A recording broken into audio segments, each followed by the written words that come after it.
Welcome to the Embodiment Podcast. This show is for you if you see the body as more than a brain taxi. It's for people interested in coming home to the body as a holistic aspect of who we are and how we live.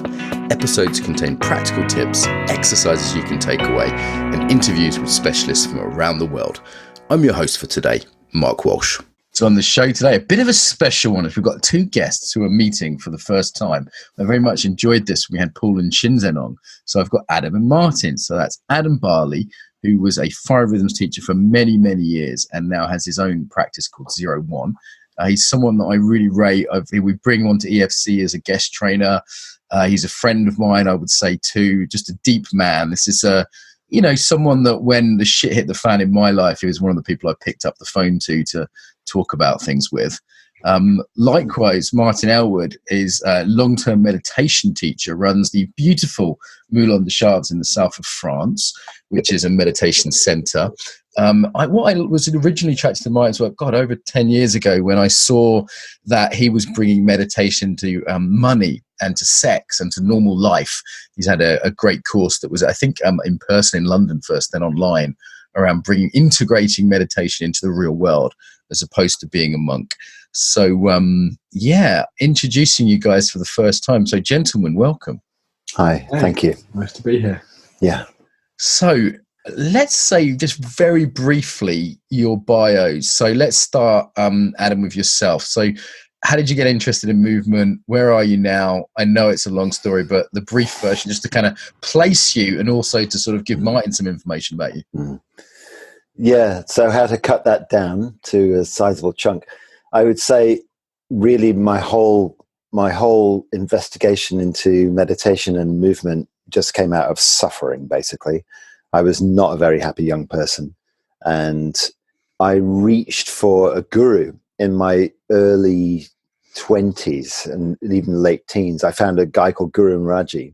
I don't know if I reached for him, actually. Maybe he even reached for me. Anyway, I found myself listening to his stuff and did his meditation for 10 years. And it wasn't too bad. I didn't have to give him all my money or anything. I just went and listened to talks and meditated for an hour a day.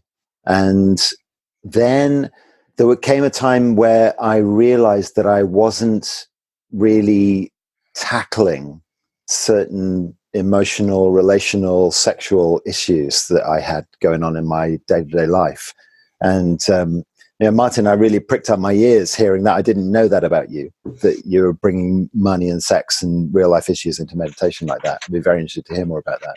Because that's what I found was missing. I was doing this meditation that basically took me straight to the source for an hour a day. So I got to escape, which is what I kind of like to do, actually. I learned to escape very early on in life, and I just used meditation as another way to escape. I realized after a while. So then there were many convoluted twists and turns, but I got into movement as a way to get down and dirty more with myself and confront the emotional stuff I had going on, the relational stuff, the sexual stuff. And that was really super helpful. And fast forward about 30 years from that point of really making movement my meditation. And I realized that I was using that as an escape. Fancy that. And I was using movement to escape from more subtle experiences. And in the last 3 or 4 years, I've turned back to sitting again.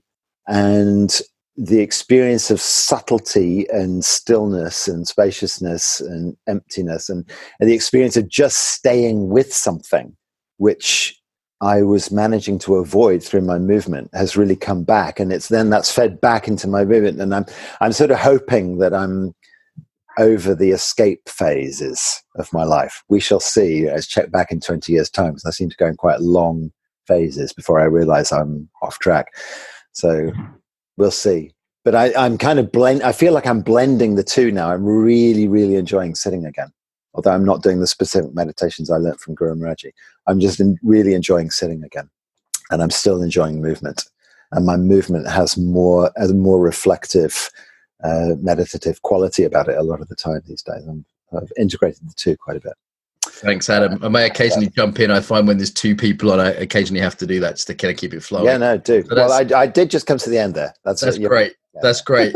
And Martin, how would you sort of place your own journey here then? Give us the brief version of how you got here.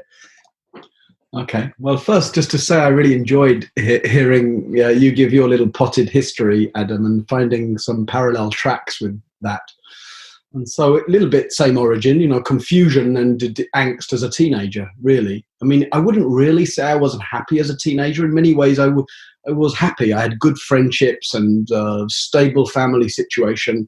But I had this kind of deep, restless kind of, but what the fuck is it to be human? Like, what is it to be alive? What is it to be conscious? And no sort of signposts to explore that. So in a rather classic kind of way, I sort of ran away and went traveling and came to India when I was 19. And suddenly, there's this whole kind of thousands of years old tradition of actually exploring consciousness and a whole bunch of methodologies for doing that. And that was really, really compelling to me. Even more than trying to kind of work out my personal stuff, it was much more like trying to know something deep and essential about life itself or consciousness itself. So I just plunged in. I spent the next 4 or 5 years pretty much all the time in India, and most of that in retreat, or at least certainly the first 3 or 4 years. But along the way, I met a woman who's now my wife, and she got pregnant very quickly. Our daughter, our first child, was born in the Himalayas, but Gail was never going to live in India.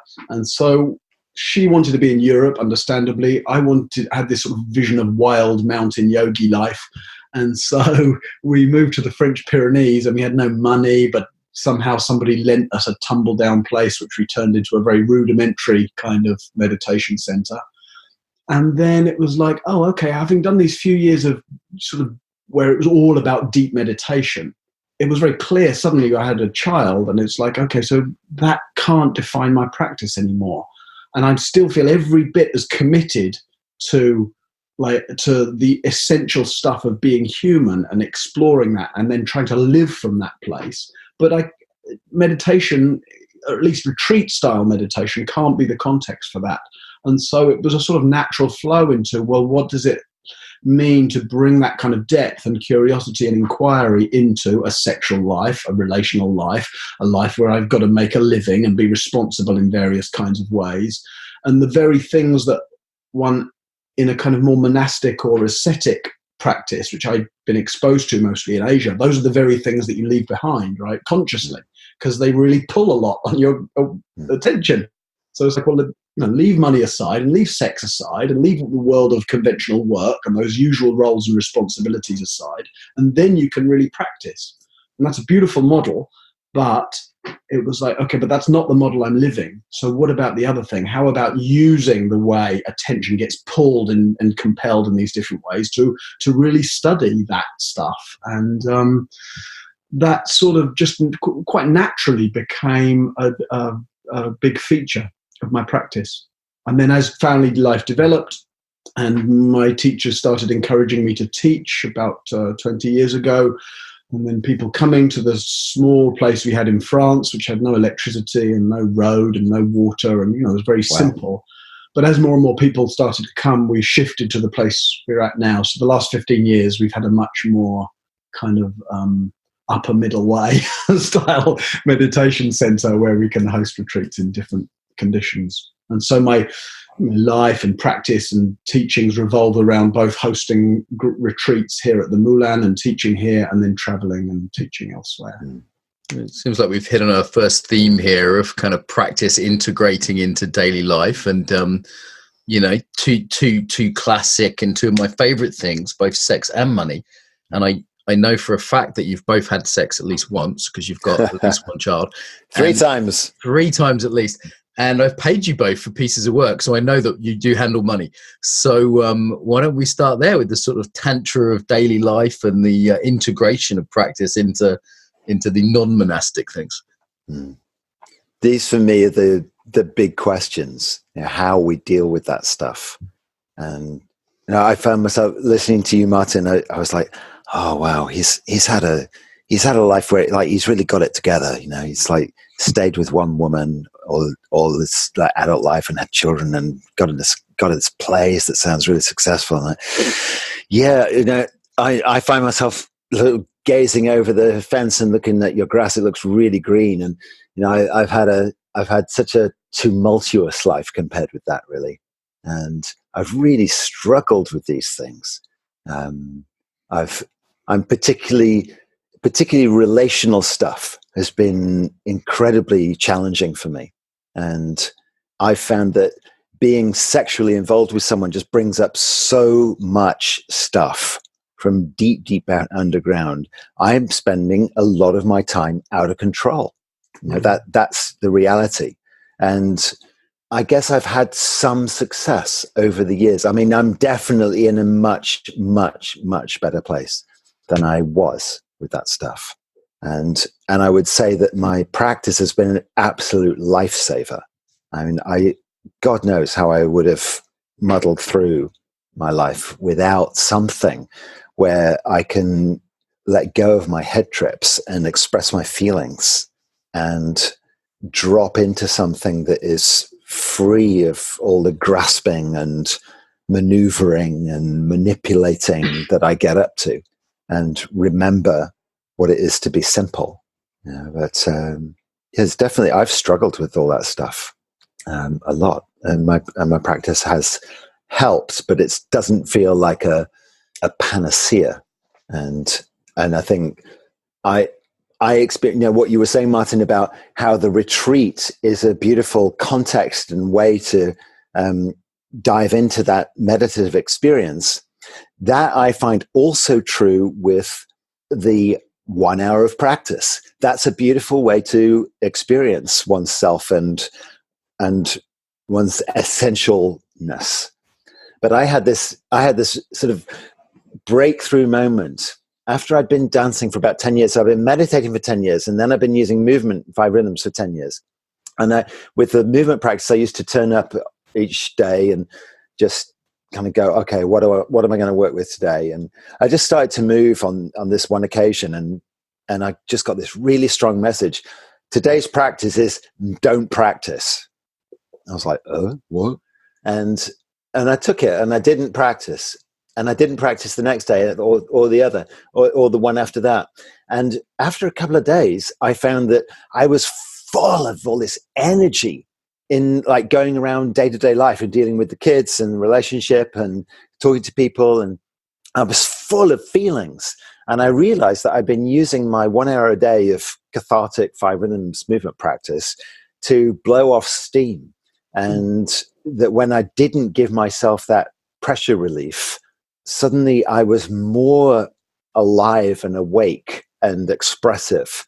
It kind of like having that 1 hour a day safety valve enabled me to stay relatively normal in the other 23 hours a day. And that was a real eye opener for me, that in the end, I want my practice to be every moment. And that's the kind of top level practice. And I still believe that. And I still love taking time out of the day.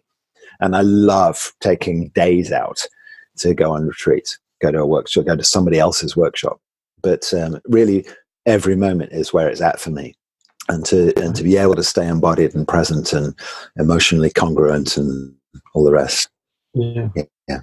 And, I was just thinking when Mark suggested that we look at these areas, I was like, well, what's been most essential for me with those? And in the end, and this ties into what you're just saying about sort of every moment awareness, it's fundamentally being just interested in, like I'm interested in what's happening to me in a moment of sexual desire or sexual activity. I'm interested in what happens to me if I get either compelled around money or anxious around money or any other, whatever's happening. And basically, if you're really interested, awareness follows naturally. That's why you use something quite ordinary like breathing often in meditation to train your awareness. You don't, because you can go to a movie, right, and your awareness will stay focused on the movie for 2 years, 2 hours, because it's so interesting. Yeah, but that doesn't train your attention. So you use something kind of ordinary and simple like breathing to actually train your attention. And then the stuff that is compelling, sex is compelling, money's compelling. Right? If you're really interested in those things, the interest will bring the attention there. But most people's attention just goes to the story. What is it that how much do I want with the money? And wow, how hot is that person that I want to get with, etc. Yeah. And so I guess what I found, and that was the background of my meditation training, was like, never mind the object, let the interest and the investigation and the awareness go to the process, like the process of desire, the process of, and then I get to see, oh, actually those areas are really great for me to see where I'm compelled or where I'm fearful or where I'm making up some unhelpful story or where I'm actually seeing something just through my own historical conditioning rather than what's happening. And it's sort of, as I was listening to you, I was just thinking, and it sort of sounds a bit trite to me now as I say it, but it's sort of true, that I think most essentially what I learned around sex and money that enabled me to inhabit them much more freely was I learned to enjoy them. And that sounds so ordinary to me. Like, surely we all know that. Like, it's easy to say, yeah, I enjoy sex. But there was so much else going on for me, layered on top of enjoyment. Me too, yeah. Real enjoyment is quite uncompelled. Enjoyment doesn't have a lot of demand to it because you're just taking in the goodness or the pleasure or the intimacy or the quality of contact. And it's not held back and defensive. It's kind of full. And so around a lot of the stuff that is generally charged in life, I said I've learned to enjoy process and object, enjoy the movement, and kind of uncouple the enjoyment of and the appreciation of. There's so much beauty and depth and intimacy in sex. There's so much good stuff one can do when one wakes up a little bit and is just more at ease and more responsible around money. And to be just learning to actually enjoy in those realms rather than having all the other layers of my added unhelpful material going on. Seems to me like the a way to sort of sum up the essence of going through layers of material. And then, of course, the layers of material that one goes through aren't just related to sex and money. They're related to how I am in all those different ways. Because, the way you do anything tends to be pretty much the way you do everything. And so by using these charged areas, it's almost like a short circuit. If you can meet yourself and understand your patterning in those charged areas, then a lot of the other areas of life become more fluid as well, more easy to kind of rest into or wake up in or enjoy as well. And so how do you handle it when you get to trigger points? Because that's been my difficulty. Is I had very, very early wounding stuff, pre-verbal, followed by a very nice, normal, middle-class upbringing where everything seemed fine. So I had all these trigger points buried way below the level of my conscious awareness, and it's taken a lot of digging and staying and facing subtle stuff in order to notice what's underneath the repetitive patterns that I found myself in as an adult. And I found it incredibly useful to be able to move through stuff when I'm triggered. And I'm a very passionate, emotional person, and it's been really important for me to be able to express myself physically. To the point now where I'm more fluent and fluid with that moment to moment. And so, like I was saying, I don't so much need these sort of pressure cooker offload moments, but it's taken a lot of practice for me to learn how to uncork myself and just let my feelings run and to be able to go through some kind of healing process when the trigger points really kick in. That particularly have been activated by sexual stuff and in relationship. I mean, it's not like I don't have issues with money and also power. I think power is the third one of the sort of, there's a triptych there of sex, money, and power, and it's sexuality that's been the really triggering one for me. And so, how do you deal with stuff when you get super triggered? And so sitting is your practice. Can you just sit through stuff, and do you find that works? Life is my practice. Okay. sitting's just a particular expression of that. So, if I'm really just totally honest, I can't remember the last time I had a super trigger point. I think it was probably at least 15 years ago. Oh my God. Well, I'm just that's, Yeah. But the question is not to say that no reactivity ever arises here in this body mind. Of course it does. But how do I deal with it? I guess I'm interested in it. It's like, if I'm activated, if I'm indignant or angry or resentful or feeling hard done by, it's like that's really useful information. Sure. And, sometimes I'm better than others at making good use of that information. But how do you use it? Do you just be with it and pay attention? Hang out with it. I hang out with it. I'm Right. like, oh, so I'm a sort of particularly the physiological. Just the heat of it. Like, where am I tense? Oh, in my chest. And I'm hot. And what's my posture suggesting? Oh, it's like I'm needing to kind of big myself up or defend myself or try and make myself feel big and bigger than the other person. It's like, oh, okay. That's interesting to me. And it's so when I say I haven't been super triggered for a long time, it's not that activation doesn't happen. It's that I feel like I just can't take it very seriously anymore. That's really one thing in being in a very long-term relationship, right? Like Gail and I have been together for 28 years, right? And we still piss each other off and we still get indignant with each other. But it's like half of us are getting indignant and wanting to blame the other, and the other half of us are looking across at each other like, here we are, So it's hard for us to take that each other seriously, but it's even more hard for us to take ourselves seriously. And I was an asthmatic child, and so sport and movement and anything physical was like horror for me. I would run 50 meters and I'd need an asthma inhaler and so that wasn't really an avenue, and that suggested itself naturally to me.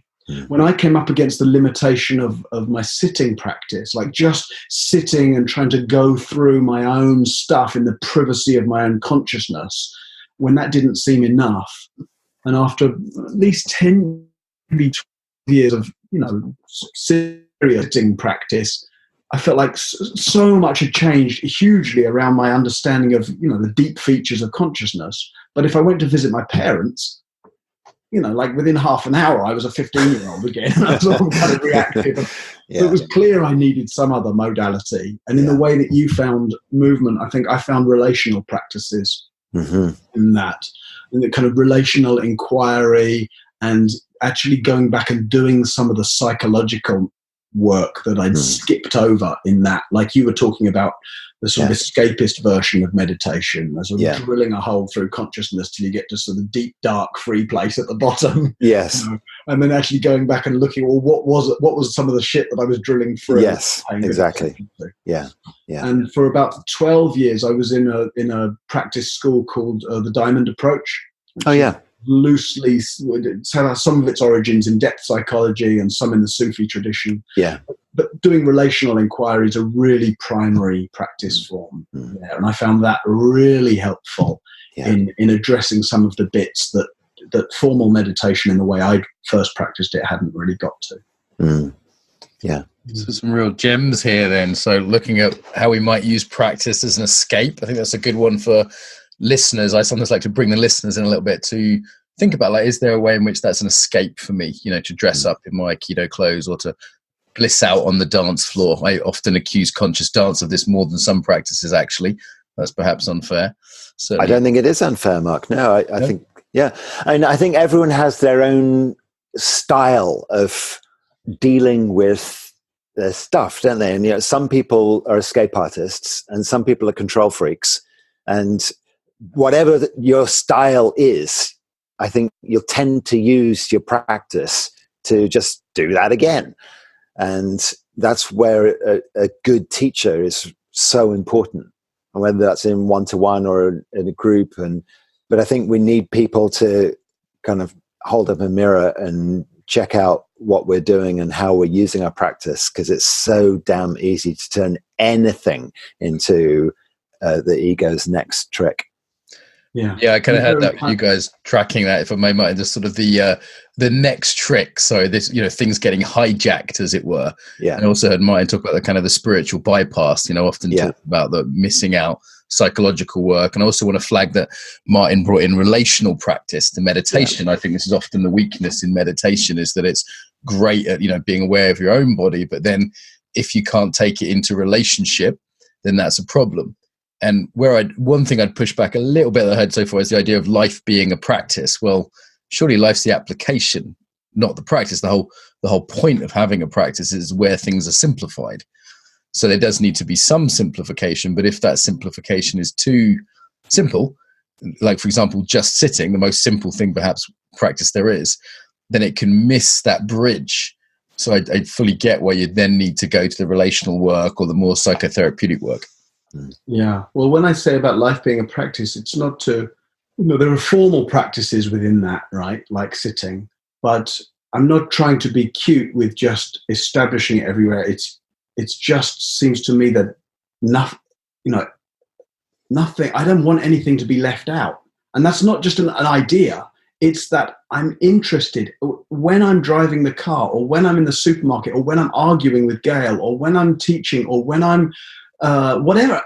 I'm interested in how my attention is linking itself to what's happening. I'm interested in whether there's any storytelling going on to myself. And to me, that's where the juice is. There's not much juice these days for me. I love sitting, but sitting isn't really such a place of insight for me. Sitting is a place of just kind of resting into a kind of a depth of immediacy, a kind of relaxation, of a certain openness and pleasure. Also might be opening to whatever kind of activation is going on in the nervous system and giving it a chance to just kind of unspool itself or wear itself out.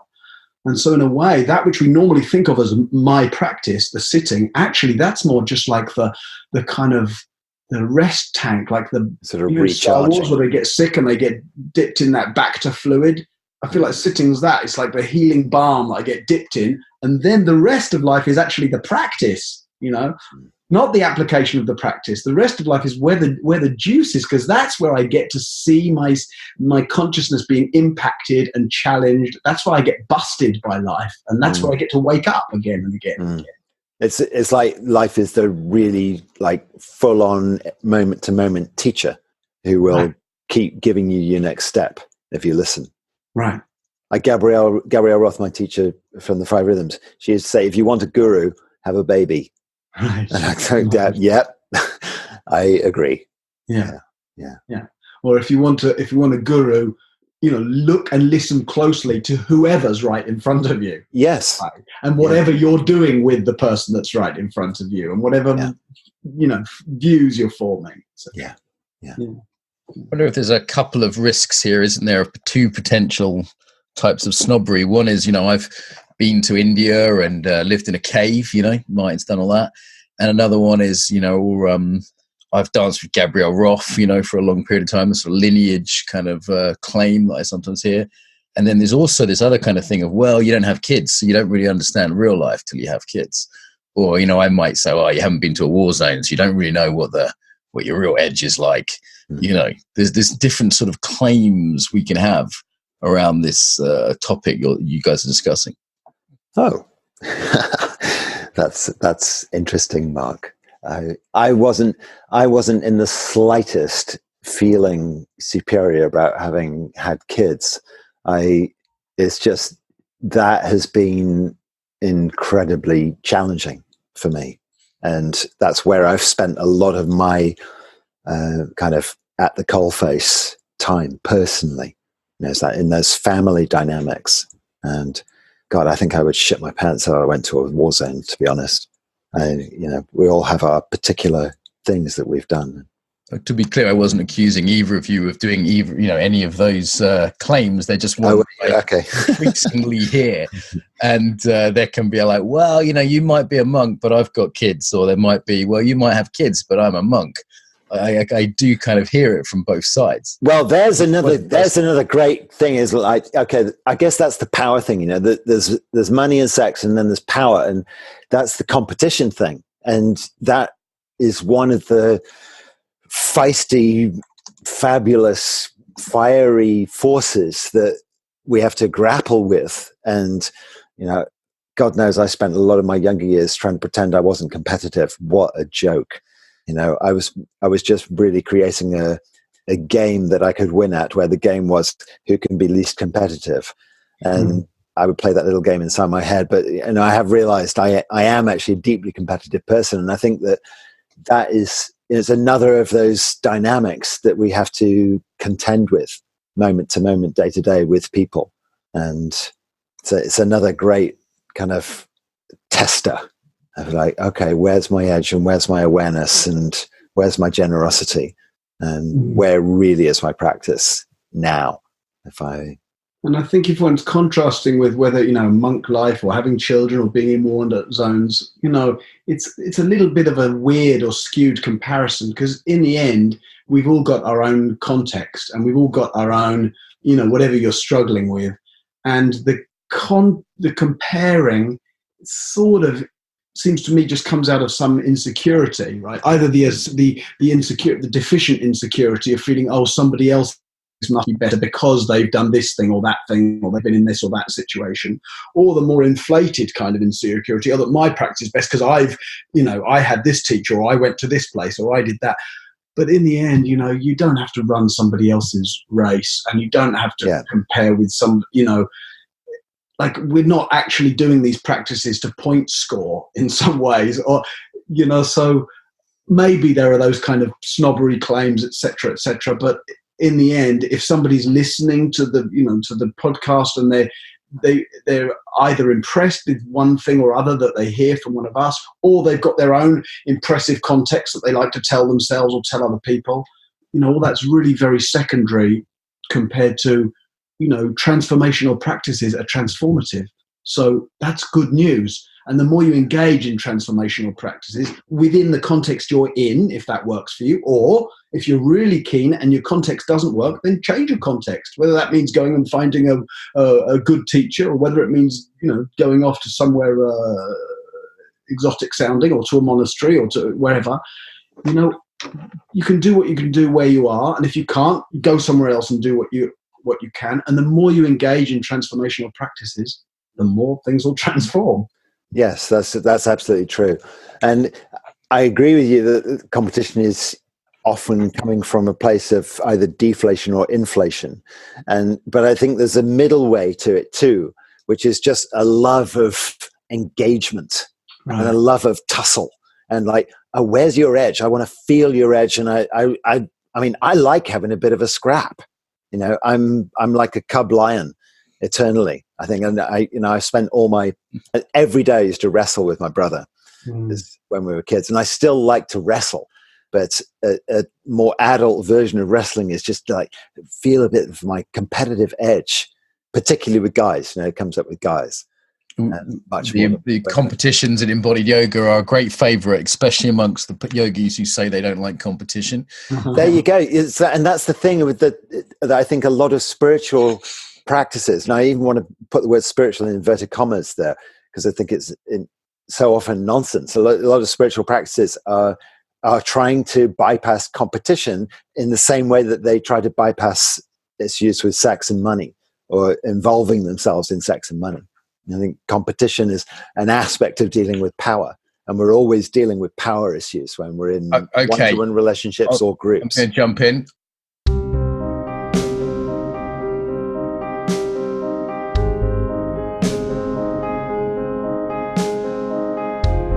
Quick interruption to tell you about my book, Embodiment. Creatively named, hey? Actually, Embodiment Moving Beyond Mindfulness. You can find this online at theembodimentbook.com. That's theembodimentbook.com. So this book is an introduction to the whole field. If you like these interviews, you'll probably love this book.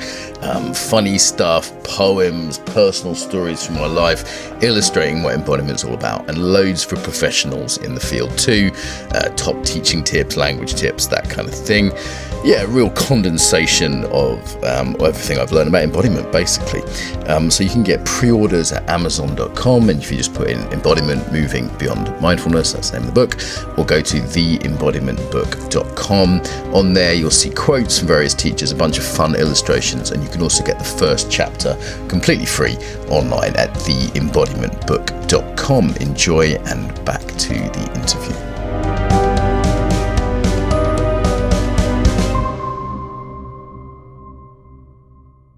I'm with you. And on that note, and because it's a bit of fun, we're going to have a meditation versus dancing competition, and there will be points and prizes. So you are. I know you're going to tell me it's the same in different ways, but sameness is boring. Too much sameness is dull. So let's go for, if you were on a game show and this was run by an evil dictator, it's always been one of my fantasies. Well, I'm just going to say, Mark, right, okay, so you're setting yourself up as the evil dictator. Absolutely. Okay, I've got no shadow there. I own that. I want to have a quick private aside with Martin. A power shadow for many people. You have to make a 1 minute. You absolutely have to make a 1 minute case for why dancing is better than meditation, and Martin, a 1 minute case for why meditation is better than dancing. In the spirit of fun and tussle, who would like to go first? I'm going to go first, Mark, and I'm going to say, fuck you. You don't get to define the game here. I do, because it's my show. So that's great. Dancing is better because it makes you better at saying fuck you. That's a good opening point from Adam. Martin, would you like to retort to that? How is meditation better than dancing? Well, I'm not sure I'm following the rules here either, but Yo, Martin, yeah. I'm not sure that the competition goes underground in spiritual scenes. In the Buddhist tradition, is rife with ridiculous amounts of competition. Every tradition thinks they're the best. The Theravadan lot, we're the oldest and the purest, and then the Tibetans, but we're the kind of fastest, and we've got this great guru system. And then the Zen lot, no, we're the best because we're completely outside of the scriptures and we've got this direct transmission. I don't see them disowning competition. I see them like, a kind of pathetic and not pathetic isn't quite fair, but just it's tragic, like people trying to toot their own trumpet, because I only see that coming from insecurity, So there's another thing, what you call the love of the tussle, the love of engagement, the love of exploring, but I think you can do that.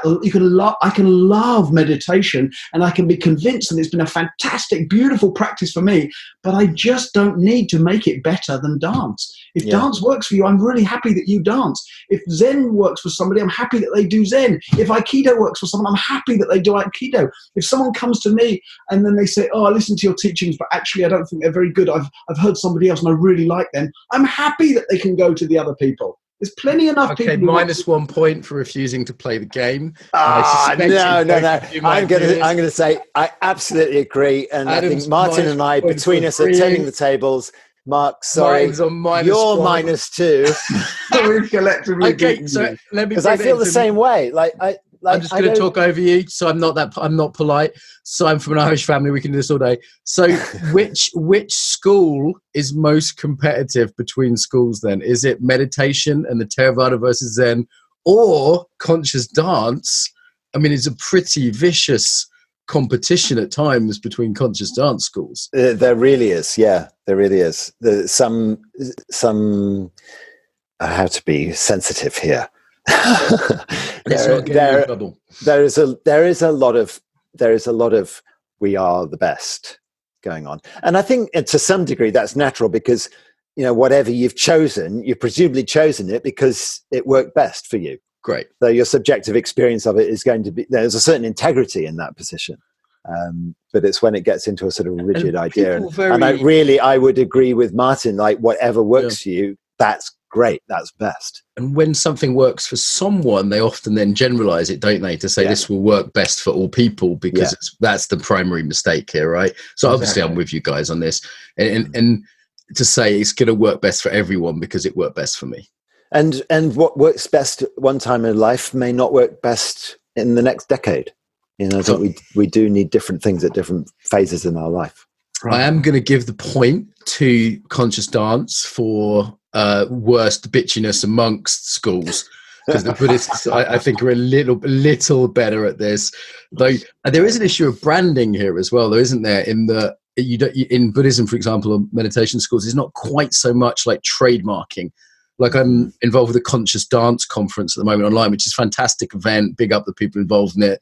Great job, huge amount of work involved. They're actually bringing people together, which isn't easy for the reasons we just said. Yeah. And what was noticeable for me looking at the website is almost every teacher had their own sort of trademarked thing. Yes, I know. And while occasionally you get that in meditation, like the big mind process or whatever, it's a little bit less common.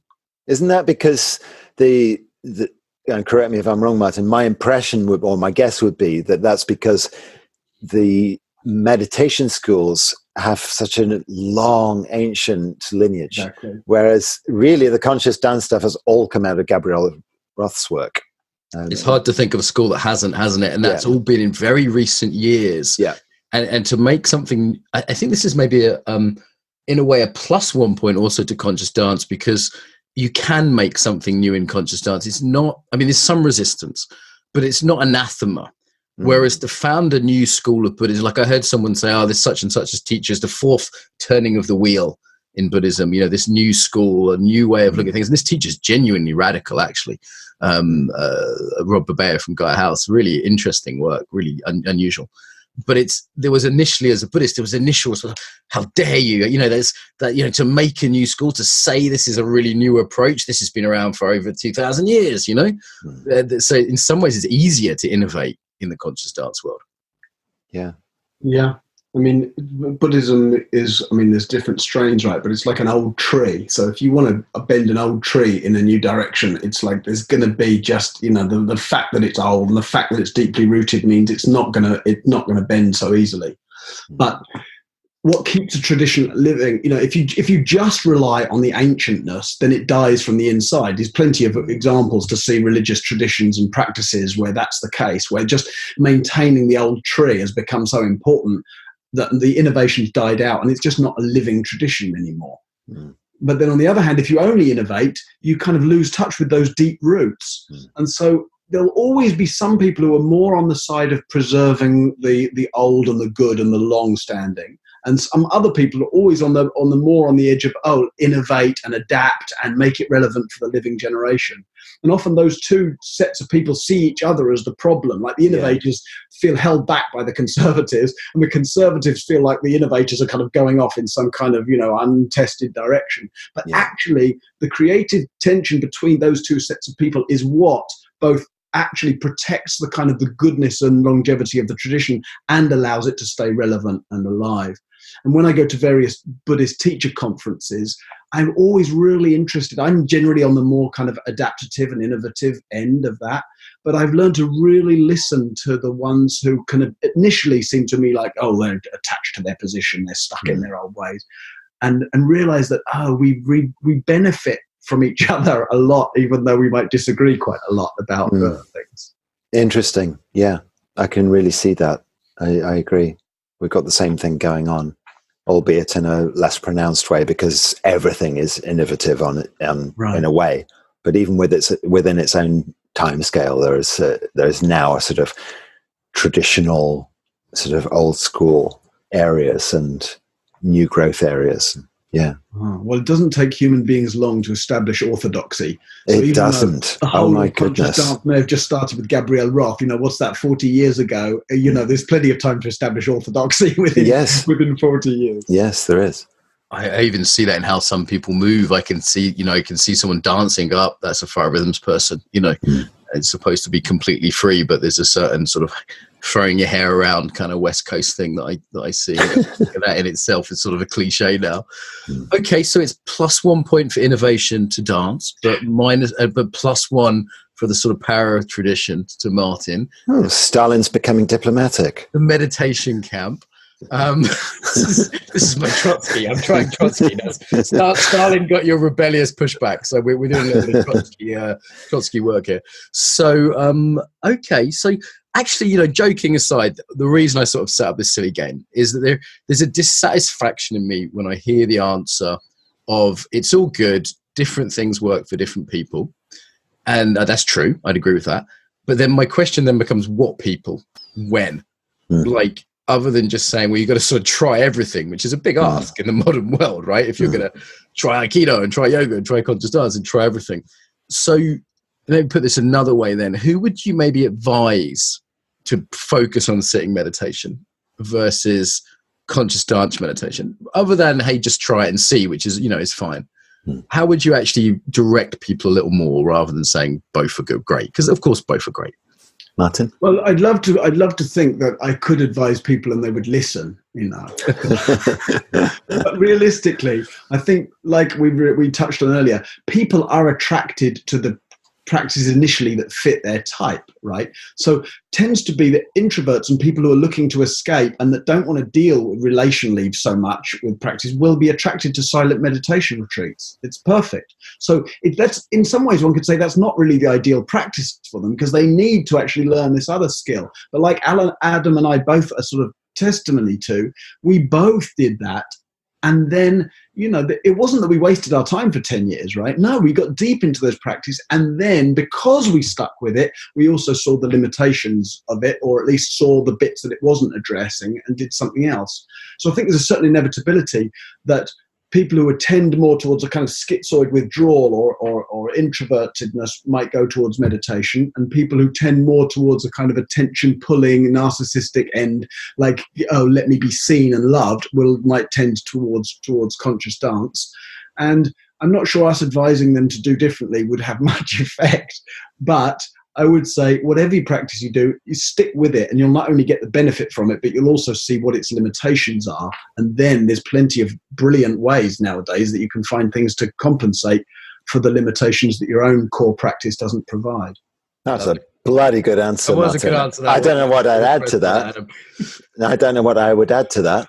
Who would you turn away from a dance class then, Adam? Who would you say, you know what, maybe this isn't for you? You're not going to ban them, you're not going to be heavy-handed, but you might say, someone who's got really heavy trauma stuff or unstable mental health issues, I would say no.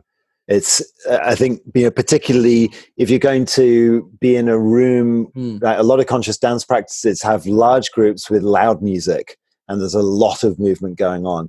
It's all like a lot of stimulation to the nervous system. And if you've got someone whose nervous system is already maxed out, which actually is a hell of a lot of us these days, because we're all a bit maxed out from technology. And it's not very helpful to add yet more stimulus when you're already maxed out. Sometimes, and then there's another way in which, you go in a room like that and you just take the maxed outness and kind of let it release and shake out, and then you can come to some kind of more peaceful place. And sometimes that works too. But people who are really overdriven and overstimulated and on the edge with some kind of trauma issue, I would say, no, that's not a good place to be. And I would advise working one-to-one with someone in a much more held and careful environment than a conscious dance class. Thanks, Adam. I appreciate that one. If someone's got trauma-related hyperarousal, jumping up and down and might not be the thing, and equally sitting still and quiet might not be the thing, right, as well. That can be really torturous for people. Yes, well, I think that's a really good case for working one-to-one with somebody. And you could work one-to-one with movement, with conscious movement. But then if you're working one-to-one with someone or by yourself, actually, but once you've got some training, and I think working not in a big group, conscious movement can be very, very helpful for quite delicate trauma issues. But I guess it's the same for meditation too. If someone's really on the edge with their mental health in some ways, then it's really good to have some help, find someone to work with one-to-one where you can really get detailed attention to how you manage the stuff you're going through. Yeah, it's very similar. A lot of the kind of the thread running through meditation practice is sort of deconstructing to the sense of self. But anybody who's really engaging that needs to have a certain robustness to their sense of self in order to do that. So if they're coming in with a very fragile or fractured psychology, or sense of themselves, then it's just not helpful, because the way that if you try to take apart something that hasn't been kind of well supported to start with, you just open up all the layers of distress and difficulty and unacknowledged stuff in a way that can't be well contained. And so therefore, like you say, working with somebody one-to-one would be better attuned, and doing some work that's actually more specifically emotionally and psychologically supportive, rather than deconstructing, actually, at least at first. Yeah. Which movement work can be, especially if it's well held. It can be a very good way to work with relational stuff and emotional issues, but it needs to be well held. Mm-hmm. And is there anything, let's take the other side of this, is there anything you'd say, you know what, this is really well suited for this? Like if someone said to me, hey, I want to just move my body freely, I want to express my emotions a little bit, I probably wouldn't send them to sit and meditate, right? I'd probably much more likely to send them to the Wednesday night wave around the corner. Yeah. I think there's something in this sort of owning the strengths of the practice. The most primitive level is my practice is the best, and you both alluded to why that's problematic. And then the next level of sophistication is, you know what, different things work for different people. But I think there's this third stage of like, you know what, these are some of the features that are useful in these circumstances. Right. Well, I would say with meditation, if what meditation's really, really good. I mean, of course, meditation's a very cover-all term. There's lots of ways of practicing, right? But in terms of the kind of awareness-focused exploration of what human mind is and what reality is, in a way, then if somebody's really like I was when I got into it, if they're really like fascinated by the depth detail of human, you can get to an understanding of consciousness that goes way beyond thinking about things. That was a big frustration of me. The only way I knew how to use my mind was by thinking about stuff. Yeah. And it's so bloody circular. You just go round and round, or you hit on some idea, but there's nothing to really give you good feedback about whether it's a clear idea or not, whether it's a helpful idea or not. And so actually learning to leave aside that looping level of thought process and drop to different ways of hanging out in your mind and with your mind, and how to extend your mind more fully into your experience of being in a human body with a human heart, with human sensitivity, and the way of allowing the world around and within to really kind of be met and explored in a sort of what we could say a post-rational way or a non-conceptual way. If somebody's interested to go beyond their thinking mind, meditation's fantastic. Beautiful. And I would say movement is too. And it's such a great way to get out of your head and to get juicy and get real. And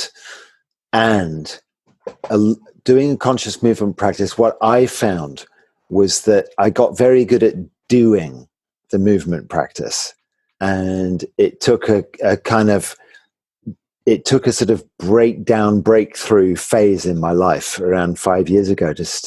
I had an accident. I fell off a ladder and I broke my arm very badly, and it set off a whole chain of stuff where I started having to listen more deeply and realized that I'd been overriding my sensitivity, my rather chunky and clunky way of doing movement practice, and that I needed to invoke much more subtlety in my awareness and attention.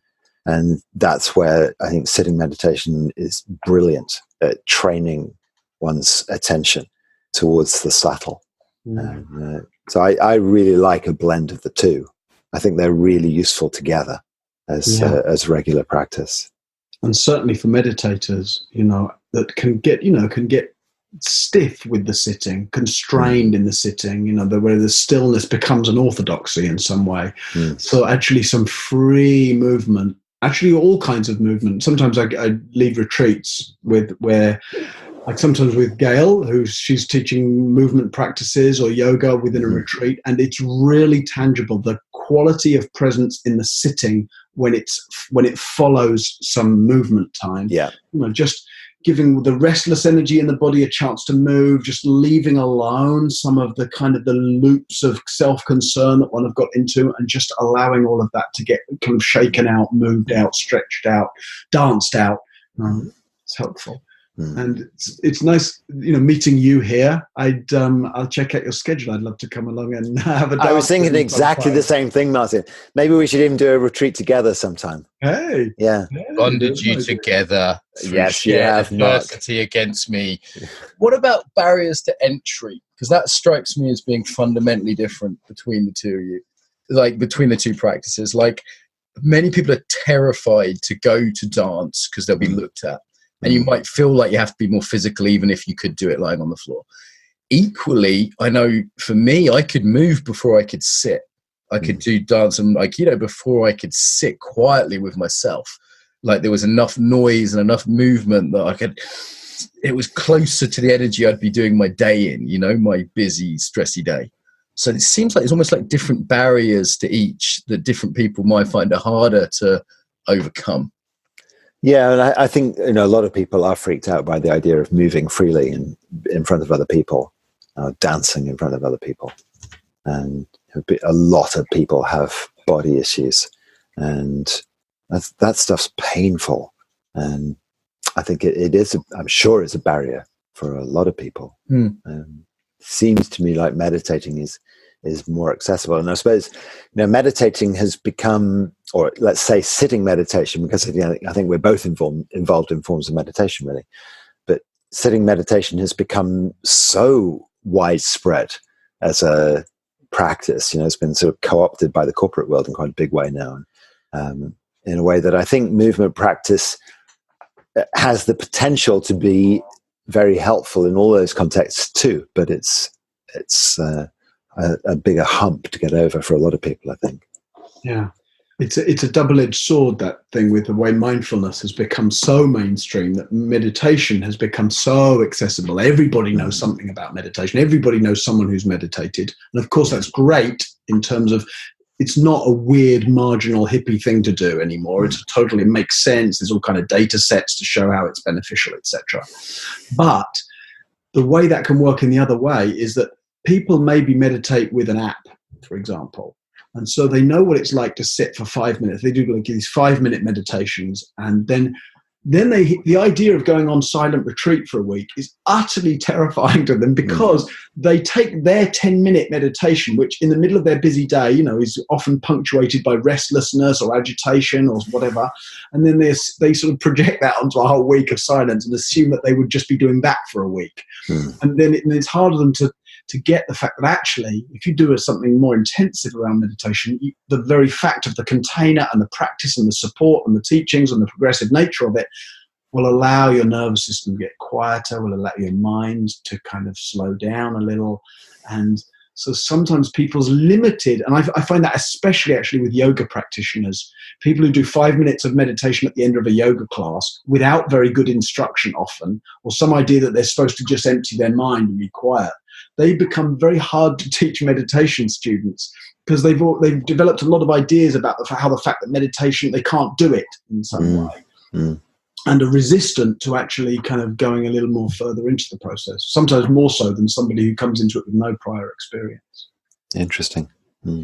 Okay, well, I think we need to start moving towards wrap up. I didn't ask my question I wanted to of you, Adam, which is can conscious dance really be meditation? I know sometimes we've had some absolutely. It is meditation at times. Absolutely. It depends how it's defined, I would say. But well, I think of meditation as being paying attention to something that is, well, the word meditation means just paying attention, doesn't it? You can meditate upon whatever you like, but all meditation practices seem to have something in common of paying attention to something that is still, something that doesn't change, something that is simply present, something about the present moment. And I think sitting meditation and movement meditation, they're both just different ways of paying attention to the present moment, or being present. Okay, so wonderful, gentlemen. I encourage you to be in contact with each other. I've enjoyed this dialogue. It's been fun, and there's a lot there. It feels like we could easily do another hour another time, but for now, let's wrap up. Where can people find out more about you both? Where's the place to go to? In ZeroOne, is my website address.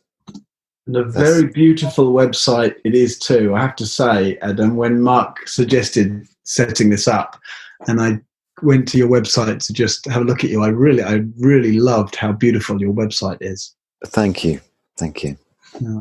And So that's just for people who are listening. It's spelt IN in zero ZERO.1ONE.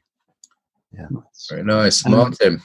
My name, so martinaylward.com, has the general kind of propaganda stuff about what I'm doing and where, and a bunch of online resources and video and audio teachings and things. Great. I really love your new branding as well. You were sending me the new kind of brand you've got there. It's really nicely, elegantly done. So both of you, some elegant stuff to look at. And a final parting message about the body from each of you, on one-liner to finish us off. Love it. And the simplest way of loving is paying attention. Well, a book I just published in French is called Ne te quitte pas, which translates as "Don't leave yourself." In other words, the more at home you are in bodily life, the more that sense of home can kind of become expansive and all-inclusive, and have the whole of the rest of the universe be included as well. Gentlemen, thank you very much. Thank you. Thanks for hosting. Yeah. Some ways to get more, to give back, and to get more involved now. So the biggest request I have would be to share the podcast with your friends, people that you think would really enjoy it. Email it to them, put it on your social media, tell them about it, old school. Really appreciate that. Equally, if you want to support us financially, you can go to Patreon. That's patreon.com/embodiment podcast and give us $1 an episode. And I'd say they're well worth $1. So that's less than £1 if you're in UK-ish.